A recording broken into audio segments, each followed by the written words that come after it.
ठीक है। तो कल हम लोगों ने पढ़ा था ऑक्सिन हार्मोन के बारे में। उसका एक क्वेश्चन हमारा कल सॉल्व करना रह गया था, तो हम लोग पहले इस क्वेश्चन को देखते हैं, उसके बाद में हम लोग आगे बढ़ेंगे। ठीक है। तो ये क्वेश्चन था कि following statement are made to describe auxin signal transduction pathway from receptor binding to physiological response. Receptor की बाइंडिंग से लेकर टोटल रिस्पॉन्स कितना आएगा, ठीक है, और कैसे आएगा, उसके बारे में 4 स्टेटमेंट दिए हैं और आपको बताना है कि इसमें से कौन सा ग्रुप जो है वो सही है। तो सारे जो ऑप्शन है ए बी सी डी, उसमें देखो मल्टीपल स्टेटमेंट को चुनना है। अब स्टेटमेंट क्या क्या है। पहला है auxin response factor ARF are nuclear protein that bind to auxin response element OXRE to activate और रिप्रेस। तो कल मैंने बताया था कि आपका जो ARF है वो एक्टिवेट भी कर सकता है और वो इनहिबिट भी कर सकता है, और इसी के उल्टा OXIAA प्रोटीन बताया था जो ARF के जस्ट अगेंस्ट काम करता है। अगर ARF एक्टिवेटर था तो जो OXIAA था वो इनहिबिटर हो जाएगा, और अगर ARF इनहिबिटर है तो OXIAA एक्टिवेटर हो जाएगा। ये डिपेंड करता है प्लांट में किस टाइप का प्रोटीन प्रेजेंट है, उस पर डिपेंड करेगा। ठीक है, तो स्टेटमेंट सही है। Statement number Q, OXIAA protein are secondary regulator of auxin-induced gene expression and binding of OXIAA proteins to the ARF protein block its expression regulation। सही बात है कि हमारा जो प्राइमरी रेगुलेटर था वो ARF था, उसके बाद सेकेंडरी रेगुलेटर क्या था हमारा OXIAA, जो बाइंड करता था ARF के साथ में और ARF को इनहिबिट कर देता था ताकि वो ट्रांसक्रिप्शन ना कर पाए। नेक्स्ट है auxin binding to TIR1 AFB promote ubiquitin mediated degradation and removal of OXIAA proteins. हाँ, ये भी सही है कि जब ऑक्सिन आएगा उसके साथ में बाइंडिंग होगी रिसेप्टार मॉलिक्यूल की जो था TIR1 AFB प्रोटीन, और ये प्रोटीन जाके OXIAA को बाइंड करेगा ऑक्सिन के साथ में। फिर इसमें पॉलीब्यूटेरिन के चेन को ऐड कर दिया जाता है और करने के बाद में इसको डिग्रेड कर दिया जाता है। तो आपका PQR तीनों स्टेटमेंट सही है। एस को देखते हैं। Auxin binding to auxin response factor causes destruction by 26 proteasome pathway. नहीं, यहाँ पर डिस्ट्रक्शन OXIAA जो इनहिबिटर था उसका होता है, ना कि आपके ARF का होता है। तो ये स्टेटमेंट हमारा गलत है। ठीक है, तो आपका जो सही आंसर है वो क्या आएगा, ऑप्शन नंबर ए आपका सही है। ठीक है, इसमें से और भी छोटे क्वेश्चन आए हैं, जैसे कि आपका ऑक्सिन का प्रिकर्सर मॉलिक्यूल क्या है, जो मैंने कल बताया था कि ऑक्सिन के जो सिंथेस पाथवे होते हैं, ठीक है, इस पाथवे में कौन कौन सा है ना, 3 जो पाथवे है, 3 प्रोसेस है, उसको यूज किया जाता है। तो ये क्वेश्चन आए हुए हैं, इसको देखिएगा। ठीक, अब हम लोग पढ़ते हैं हमारा अगला चैप्टर जिसका नाम है जिब्रेलिक एसिड। ठीक है,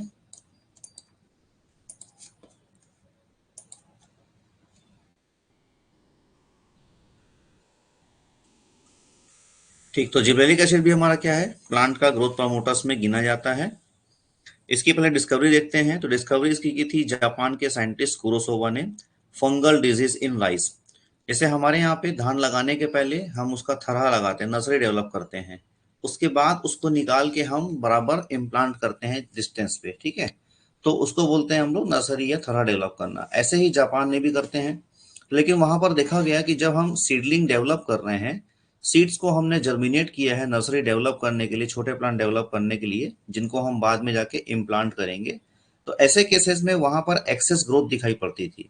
ये एक्सेस ग्रोथ का कारण क्या था। तो इन साइंटिस्ट ने डिस्कवर किया कि जिब्रेला फ्यूजिकोराई नाम का एक फंगल पैथोजन था जो फुली सीडलिंग कॉज करता था, यानी स्टेम की जो लेंथ थी नॉर्मली जितना होना चाहिए उससे ज्यादा लंबाई में बढ़ जाया करता था। अब याबूता 1935 में आए और इन्होंने क्या किया, आइसोलेट किया इस कंपाउंड को पहली बार, और इसके बाद इनका नाम दिया जिब्बरलिन।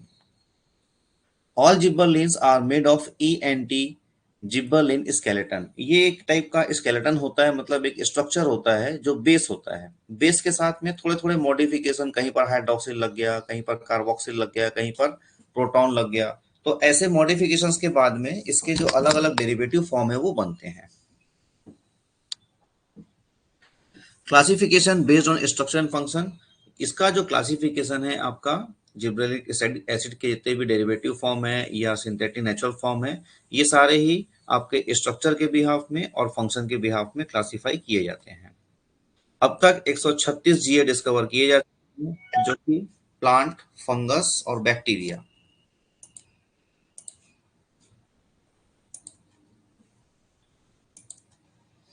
हाँ दिपेश, हेलो,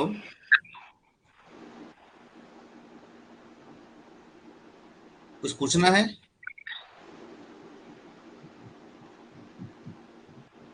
दीपेश कुछ पूछना है? नहीं सर। अच्छा, नहीं, वो हैंड रेस आया था इसलिए पूछा मैं। नहीं सर, सॉरी सर, मैं कनेक्ट नहीं हुई थी ना, तो मैं वो की प्रेजेंट वाईफाई से नहीं सोचने सर, नेट नहीं अच्छा, चल रहा था ना, तो मैं कनेक्ट नहीं हो पा रही थी सर। ठीक ठीक। जी सर।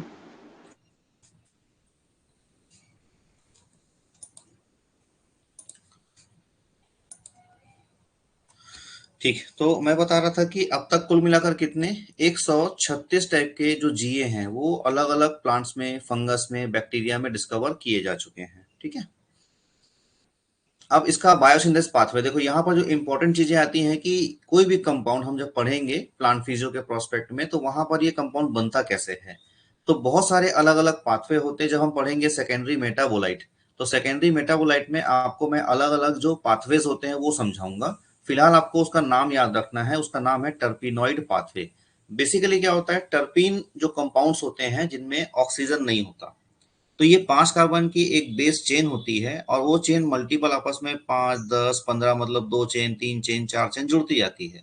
तो ऐसे ही यहाँ पर 4 चेन 5 कार्बन की आपस में जुड़ती है, इसको बोलते हैं आइसोप्रीन यूनिट। ठीक है। तो हमारा प्रिकर्सर क्या होता है, आईपीपी। ठीक है, आइसोपेंटेनाइल पायरोफॉस्फेट यहाँ का प्रिकर्सर होगा। और ये प्रिकर्सर एमवीए पाथवे, जिसको कहते हैं मेवलोनिक एसिड पाथवे, इस पाथवे के थ्रू बाइंड करता है।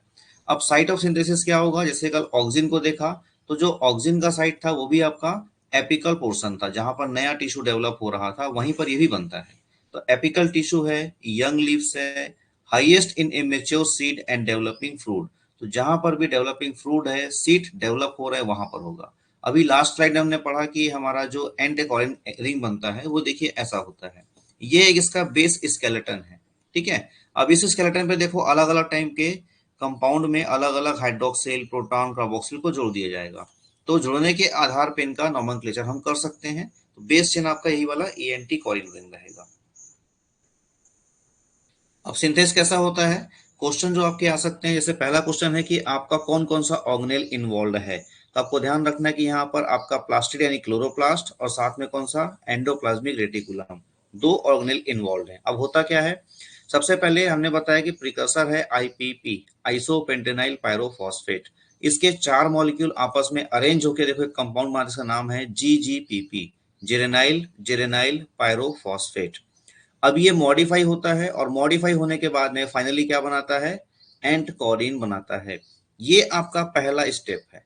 तो पहले स्टेप में ही आपके मोस्ट ऑफ द टाइम हम आगे पढ़ेंगे भी प्रिकर्सर काम करते हैं और इनहिबिटर काम करते हैं। तो ये प्रिकर्सर तो अपना काम कर रहा है, लेकिन अगर इस पाथवे को ब्लॉक करना है, तो ब्लॉक करने के लिए हमारे पास में ये जो स्टेज है, ये सबसे ऑप्टिमम और सही स्टेज होता है जहां पर इसको ब्लॉक किया जा सकता है आसानी से।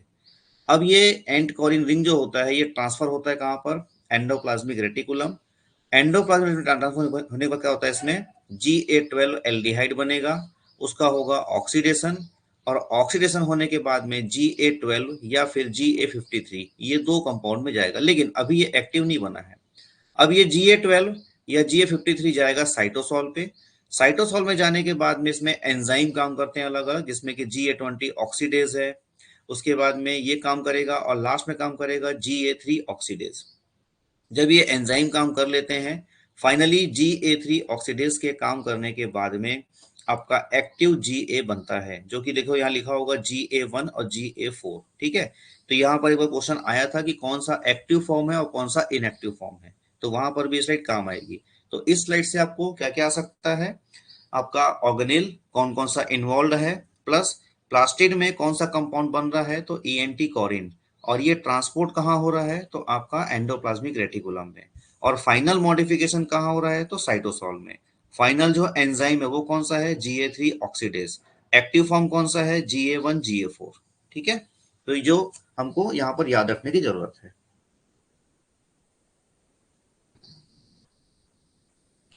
ठीक, अभी ट्रांसपोर्ट देखते हैं। जहां पर ये साइट ऑफ सिंथेसिस है उसके बाद में ट्रांसपोर्ट भी होता है, और इसका जाइलम और फ्लोएम दोनों के तरीके से ट्रांसपोर्ट हो सकता है। अभी जो इनहिबिटर्स की बात कर रहा था, तो आपके इनहिबिटर्स हैं फॉस्फोन डी, AMO 1618, सायोसेल ट्रिपल सी, एंसिमिडॉल, पैक्लोब्यूट्रेजॉल, ये सारा जो आपका क्लोरोप्लास्ट में पहला स्टेप था जहां पर एंड कोरिन बन रहा था, उसी को रोकने का काम करेगा, जिससे हमारा जीए नहीं बनेगा। ठीक है,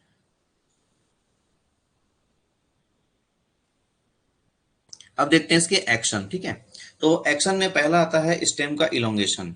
हम लोग जब पढ़ते हैं जेनेटिक्स, तो जेनेटिक्स में मेंडल साहब ने बताया कि दो टाइप के प्लांट उन्होंने देखे मटर के, एक लंबा था और एक हाइट में छोटा था। तो छोटा वाला जो प्लांट था, उन्होंने उसको डिस्क्राइब तो नहीं किया, लेकिन उसका जो कारण है, उसका जो एक्सप्लेनेशन है, वो हमको मिलता है जीए से। होता क्या है कि हमने देखा कि GA20 बना था, और GA20 में एक एंजाइम काम करता है GA3 बीटा हाइड्रोक्सिलेज, जो फंक्शन करता है GA3 ऑक्सीडेज के जैसा। और हमने भी साइकिल में पढ़ा है कि ये GA3 जो ऑक्सीडेज है, ये फाइनली एक्टिवेट करने का काम करता है, GA1 में या GA4 में कन्वर्ट करने का काम करता है, किसको? GA20 को। यानी जो GA20 फॉर्म है, ये क्या है? अभी इनएक्टिव फॉर्म है। तो ये एंजाइम आएगा 3 बीटा हाइड्रोक्सिलेज, जो फंक्शन करेगा GA3 ऑक्सीडेज के जैसा, और इसको एक्टिवेशन में कन्वर्ट कर देगा। अब काम क्या होता है, जिन प्लांट्स में जीए की डेफिशिएंसी होती है, तो वहां पर ये जो एक्टिव फॉर्म है वो बहुत कम बन पाता है। एक्टिव फॉर्म नहीं बनेगा तो दो नोड्स जहां पर लीफ लगती है, उन लीफ के बीच का जो स्टेम का पार्ट होता है, उसको बोलते हैं इंटरनोड। तो इंटरनोड का जो इलोंगेशन है वो कम होगा, और जब इंटरनोड का इलोंगेशन कम होगा तो प्लांट की हाइट छोटी रह जाती है। ठीक है, तो ये क्वेश्चन भी आपके एग्जाम में आ चुका है 2 मार्क्स में, कि GA3 ऑक्सीडेज बीटा हाइड्रोक्सिलेज कौन सा एंजाइम था वहां पर। ठीक है,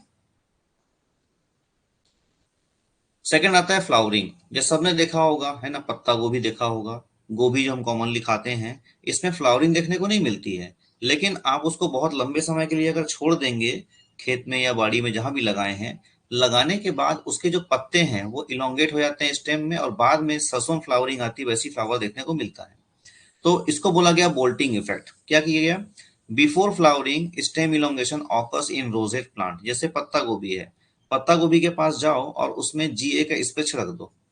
जब जीए छिड़क दोगे तो उसके जो स्टेम जो कंडेंस फॉर्म में है, अभी वो आपको एकदम गोल बॉल जैसा दिखाई पड़ रहा है, और लास्ट में देखा होगा नीचे उसका स्टेम लगा होता है, छोटा सा व्हाइटिश पोर्शन होता है, गोभी में पत्ता गोभी दोनों में। तो वो जो व्हाइटिश पोर्शन है वो उसका क्या है? कंडेंस स्टेम का पार्ट होता है। लेकिन जब स्प्रे कर दोगे तो जो एंजाइम है वो लगातार जीए को बनाना शुरू कर देगा, एक्टिव फॉर्म में लाना शुरू कर देगा, जिससे स्टेम की हाइट आपकी बढ़ती हुई दिखाई पड़ जाएगी। तो जो आपको पत्ता गोभी गोल फुटबॉल के बाद दिखाई पड़ रहा है, वो आपको लंबा, एक लंबा लंबा स्टेम दिखाई पड़ेगा, बाद में उसमें फ्लावरिंग भी दिखाई पड़ेगी। इसी को बोला जाता है बोल्टिंग इफेक्ट। ये फोटोज का जो एक्सपेरिमेंट था उसको दिखाया गया है। दूसरा इसका काम है, किसी कुछ फ्लावर में ये मेल फ्लावर, जिसको बोलते हैं स्टेमिनेट फ्लावर, को प्रमोट करता है, और दूसरे दूसरे प्लांट जो है जहां पर वो सप्रेस भी करेगा। तो स्पिनच यानी कि पालक है, कुकुम्बर है, यहाँ पर आपका जो स्टेमिनेट फ्लावर होता है, मेल फ्लावर होता है, इसको ये प्रमोट करेगा। लेकिन वहीं पर मेस की बात करते हैं तो ये मेल फ्लावर को क्या कर सकता है? ठीक है, सप्रेस भी कर सकता है, रोक भी सकता है। तो अलग अलग प्लांट्स में इसके अलग अलग इम्पैक्ट देखने को मिलते हैं। मोस्ट इंपॉर्टेंट टॉपिक है, यहाँ से 3 बार 4 बार क्वेश्चन आ चुका है, सीड जर्मिनेशन।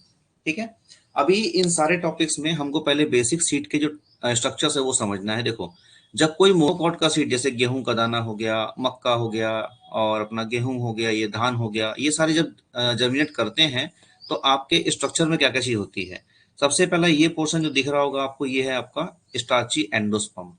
अब यहाँ पर एक टिश्यू, इसका नाम है स्कूटेलम।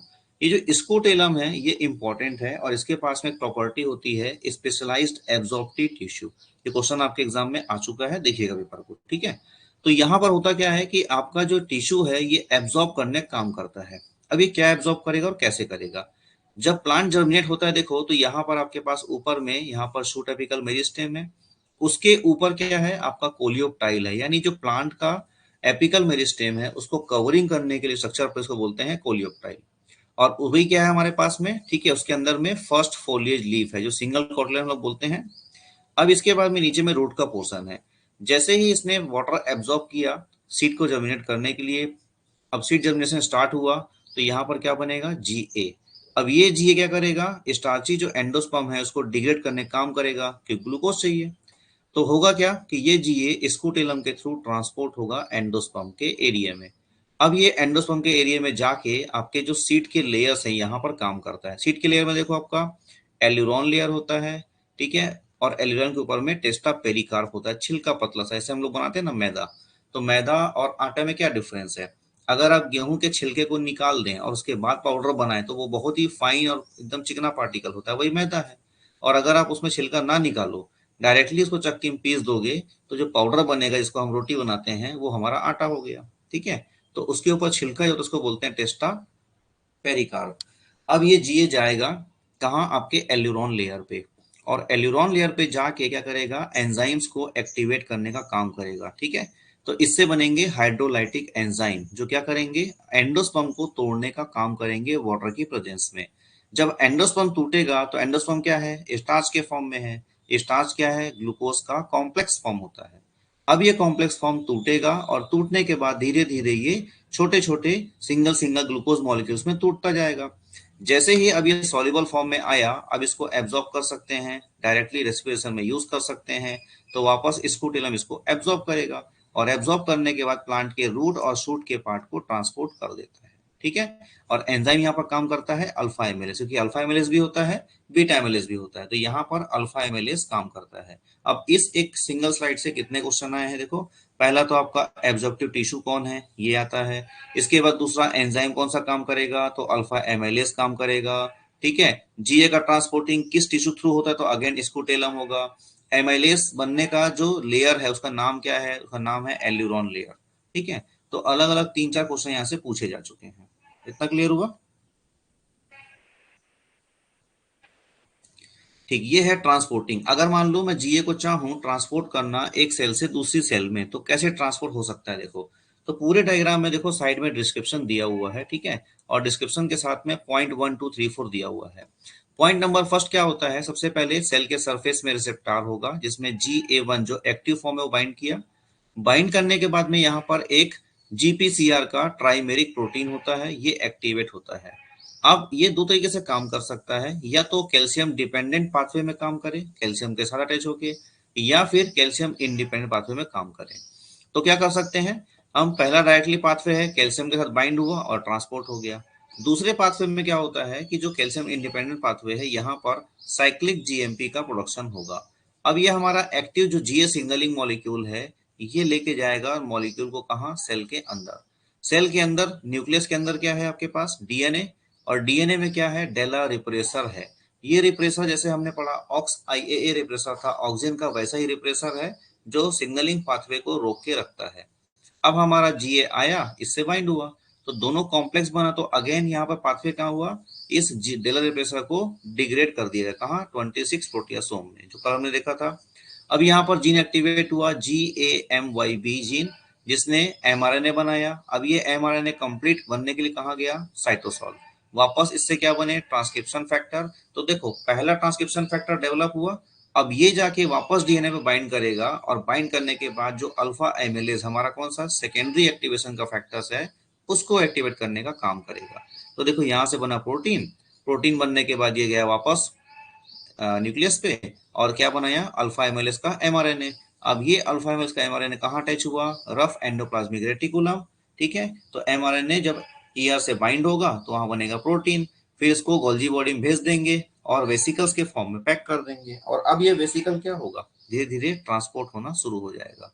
ठीक है, तो आपका एक सेल से दूसरे सेल में ट्रांसपोर्ट करने के दो तरीके हैं। चाहे तो कैल्शियम डिपेंडेंट पाथवे का इस्तेमाल कर सकते हैं, और अगर कैल्शियम डिपेंडेंट नहीं है तो वो आपका इस सिग्नलिंग पाथवे के थ्रू ट्रांसपोर्ट होता है। क्लियर हुआ इतना?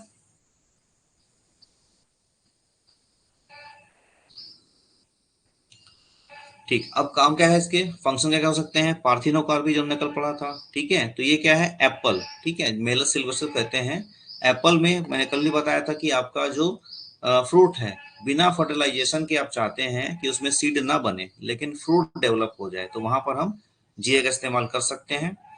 Promote pollen germination and pollen tube formation. ठीक है, वहां पर स्पेलिंग मिस्टेक हो गई, जर्मिनेशन होगा वो। तो पॉलन ट्यूब के, ठीक है, जनरेशन को, जर्मिनेशन को हेल्प करेगा ये, साथ में पॉलन ट्यूब के फॉर्मेशन को भी बढ़ाएगा। अब यहाँ पर GAMY भी हमने पढ़ा था, जो प्राइमरी या अर्ली रिस्पॉन्स जीन था, और इसका ट्रांसक्रिप्शन साइक्लोहेक्सामाइड जो क्या होता है हमारा इनहिबिटर्स है, इसके द्वारा नहीं किया जा सकता। ठीक है, क्योंकि प्राइमरी पाथवे को ब्लॉक कर दोगे तो बाद के पाथवे नहीं बन सकते। लेकिन वहीं पर जो हमारा अल्फा एमाइलेज था, अल्फा एमएलएस क्या है, सेकेंडरी या लेट रिस्पॉन्सिव जीन है, और यहाँ पर ट्रांसक्रिप्शन को ब्लॉक कर सकते हैं हम किसके थ्रू, साइक्लोहेक्सिमाइड के थ्रू। ठीक है, तो secretory pathway required GA stimulation of calcium carbonyl dependent pathway, जो हमारा जीए डिपेंडेंट पाथवे था, यहाँ पर कैल्शियम कार्बोनिल पाथवे इन्वॉल्व होता है। ये सारा चीज पढ़ेंगे आप लोग सिग्नलिंग के पाथवे में, सेल बायोलॉजी में। अब आता है सिग्नलिंग पाथवे, तो कैसे ये काम करता है उसको समझते हैं। देखो, बेसिक जो आपका स्ट्रक्चर होता है, ठीक है, रेगुलेटरी ऑफ जीए, शॉर्ट में आरजीए लिखा जाता है, या GAI, gibberellic acid inhibitor repressor protein. अब इसमें दो स्ट्रक्चर होते हैं। पहला स्ट्रक्चर होता है आपका रेगुलेटरी डोमेन, और दूसरा होता है आपका ग्रास डोमेन। ठीक है, तो ग्रास जो होता है ये रिप्रेसर है, ये सिग्नलिंग मॉलिक्यूल को रोक के रखने का काम करता है। अब जो डेला है, ये डेला आपका नाम कैसे पड़ा, तो आपके 5 एमिनो एसिड यहाँ पर होते हैं, तो उनका जो सिंगल लेटर कोड होता है, ठीक है, वो उसके आधार पर बनाया गया है। कैसे, जैसे डेला है, तो डेला का नाम है aspartic acid, glutamic acid, leucine, leucine and alanine. तो क्या होता है कि यहाँ पर 5 एमिनो एसिड हैं। एस्पार्टिक एसिड को सिंगल लेटर कोड में, जैसे मान लो हमने बोला एलानाइन, तो एलानाइन की स्पेलिंग में पहले 3 लेटर लिया अपन ने, ALA, ये 3 लेटर कोड हो गया। लेकिन इसके अलावा इनके सिंगल लेटर कोड भी होते हैं, ये आप लोग पढ़ोगे बायोकेमिस्ट्री के चैप्टर पे।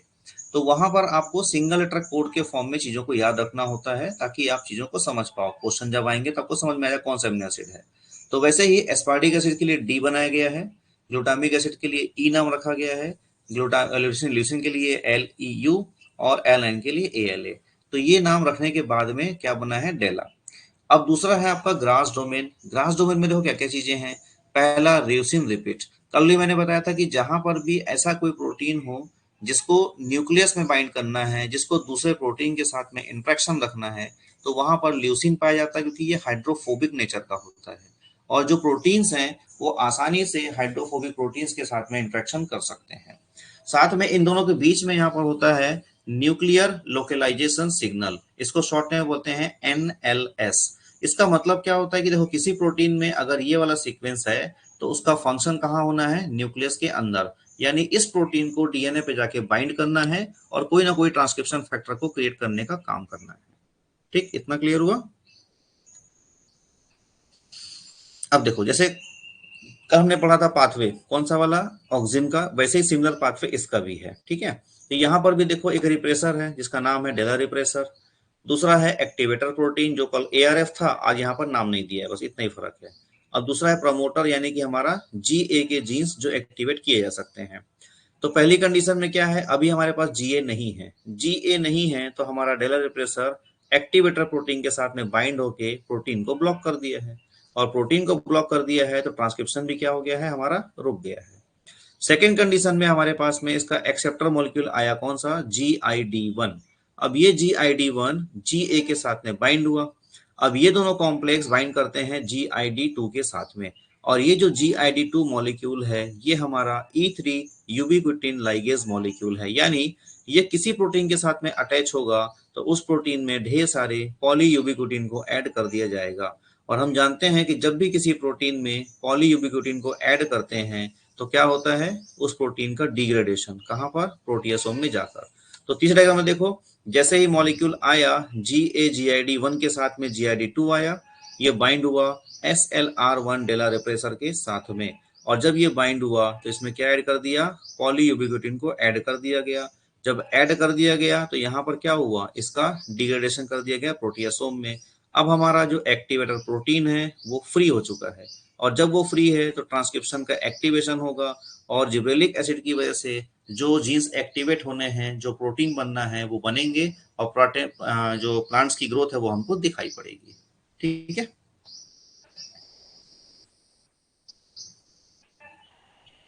अब इसका एक दूसरा पाथवे और है। ठीक है, पहला पाथवे तो सिंपल था, दूसरे पाथवे में हमारे पास दो कंडीशंस आती हैं।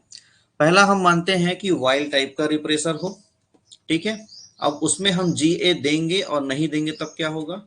दूसरा हम मानते हैं कि हमारा जो म्यूटेंट है, जो रिप्रेसर है, वो म्यूटेंट हो गया है, चेंज हो गया है, तो उस कंडीशन में भी हम GA देंगे या नहीं देंगे तब क्या होगा। देखो, वाइल्ड टाइप का रिप्रेसर है मतलब फंक्शनिंग नॉर्मल है, इसमें कोई इशू नहीं है, कोई प्रॉब्लम नहीं है।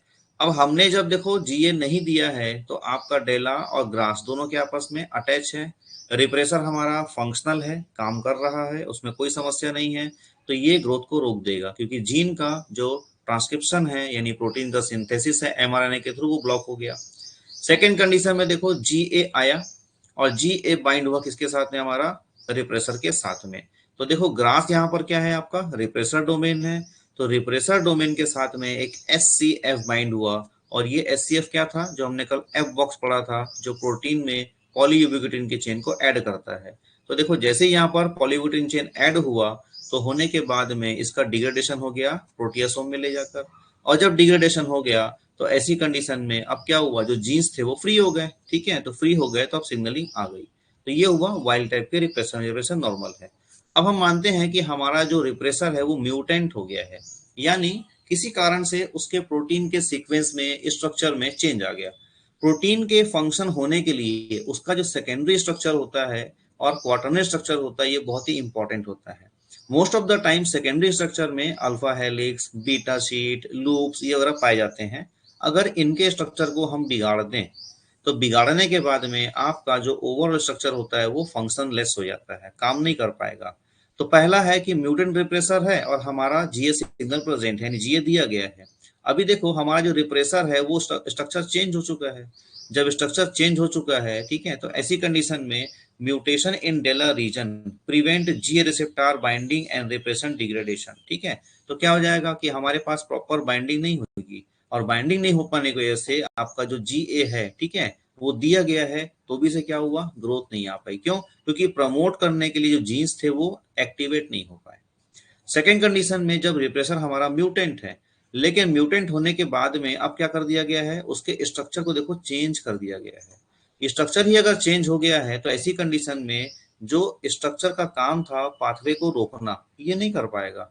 और जब ये नहीं कर पाएगा तो ऐसी कंडीशन में क्या होगा, ठीक है, हमारा जो एक्टिवेटेड जीन है वो फ्री रहेगा कि भैया मैं फ्री हूँ, रिप्रेसर मेरे पास में नहीं है, मैं अपना काम कर सकता हूँ। ठीक है, तो ये हमारे दो अलग पाथवे हैं जो पूछे जाते हैं। तो यहाँ पर दो पाथवे आपको याद रखना है, पहला ऑक्सिन के जैसा, दूसरा ये वाला। आगे बढ़े अभी।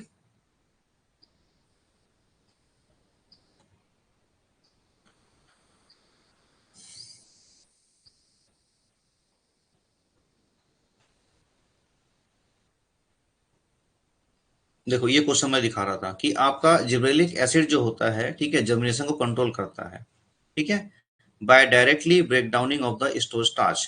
तो जो स्टोर्ड मटेरियल है स्टार्च के फॉर्म में, वो आपका यहाँ पर ब्रेक डाउन होता है। In which of the following tissue of the barley seed, जितने भी आपके मोनोकॉट के प्लांट हैं, चाहे मेज हो, धान, मक्का, गेहूं, ठीक है, और आपका ये बार्ले हो गया, हॉर्डियम वल्गेर हो गया, ठीक है, जौ, जई, जितना हम बोलते हैं, कोदो, कुटकी, ये सब इस सेम सेम जो पाथवेज को फॉलो करेंगे। तो alpha amylase gene is induce in response to GA. तो आपके पास में चार पार्ट दिए गए हैं और उस कौन से पार्ट में डेवलपमेंट होना है, ठीक है। तो एंडोस्पर्म तो क्या है, टूटता है। कोलियोप्टाइल स्टार्टिंग का पॉइंट है जो कवरिंग स्ट्रक्चर था। एम्ब्रियो तो डेवलप हो रहा है, तो बचा कौन सा आपका, एल्यूरोन लेयर। तो एल्यूरोन लेयर में ही अल्फा एमिलेज बनता है। यही क्वेश्चन मैं आपको स्लाइड में बता रहा था, ठीक है। इसको मैं आपको थोड़ा सा पढ़ेंगे उसके बाद समझाऊंगा। ये क्वेश्चन एक्चुअली जो आपका फाइटोक्रोम इंटरेक्टिंग फैक्टर है, जो इसको बोलते हैं फोटोसेंसरी बायोलॉजी, ठीक है, वहां से लिंक्ड है, तो इसको मैं बाद में बताऊंगा। ठीक, ये क्वेश्चन हो गया। हाँ, ये क्वेश्चन कि इसमें से आपका कौन सा नॉट बायो एक्टिव है, ठीक है। तो आपका जो GA5 होता है ये बायो एक्टिव फॉर्म नहीं है। GA1 भी है, GA4 भी है, GA3 भी है, ये आपको याद रखना होगा, ठीक है। हाँ, अभी गूगल पे सर्च कर सकते हो कि और भी कौन से एक्टिव फॉर्म हो सकते हैं, कभी एग्जाम में आ सकता है ऐसा। ठीक है, एक क्वेश्चन ये आया था सिग्नलिंग मॉलिक्यूल्स के ऊपर में, ठीक है। तो example of many factors that regulate plant height in response to gibberellic acid are listed below. यहाँ पर जो प्लांट की हाइट को रेगुलेट करने वाले सिस्टम में GA काम करता है उसके बारे में स्टेटमेंट दिए गए हैं। तो चार स्टेटमेंट है। Binding of GA bound repressor to promoter of DELLA domain containing GRAS domain protein genes and blocking its expression, ठीक है। तो क्या बोल रहा है कि GA बाइंड किया किसके साथ में, रिप्रेसर के साथ में। जो बाइंड किया प्रमोटर ऑफ डेला के साथ में कंटेनिंग ग्रास डोमेन, यानी डेला है, डेला के साथ में ग्रास है, और ग्रास में जाके जीए बाइंड हुआ। अभी जब जीए बाइंड होता है तो उसका काम क्या होता है, इनहिबिटर मॉलिक्यूल को हटा देना वहां से, जबकि ये क्या बोल रहा है, ब्लॉकिंग। हाँ, जीए नहीं होता तो सही बात था कि डेला ने ग्रास को रोक के रखा हुआ था काम करने के लिए, ठीक है, तो उस कंडीशन में ट्रांसक्रिप्शन नहीं हो सकता था, मतलब इनहिबिटेड रहता। लेकिन जीए आने के बाद वो एक्टिवेट होगा, तो ये स्टेटमेंट गलत हो गया आपका। सेकेंड है binding of GA receptor complex to GRAS, हाँ ये सही है। Direction GRAS for ubiquitination and degradation by 26 proteasome, ये भी बिल्कुल सही है कि जैसे ही जीए आएगा वो डेला ग्रास कॉम्प्लेक्स के साथ में बाइंड करेगा। ग्रास हमारा इनहिबिटरी डोमेन था सेकेंड वाले सिग्नलिंग पाथवे में, और वो जाके डिग्रेड हो जाएगा। फिर नेक्स्ट है micro RNA detected down regulation of grass protein, तो ऐसा कुछ हमने नहीं पढ़ा है, और माइक्रो आरएनए से ऐसा कुछ ज्यादा होता भी नहीं है, ठीक है। तो आपके जो स्टेटमेंट है वो क्यू एंड आर दो सही है। तो ऐसे जो थ्योरीज हैं पहले आपको पढ़ना पड़ेगा, और पढ़ने के बाद, ठीक है, इसमें से आपको सर्च करना पड़ेगा कौन सा स्टेटमेंट सही है कौन सा गलत है, तब क्वेश्चन को बना पाएंगे। ठीक है, क्लियर हुआ इतना?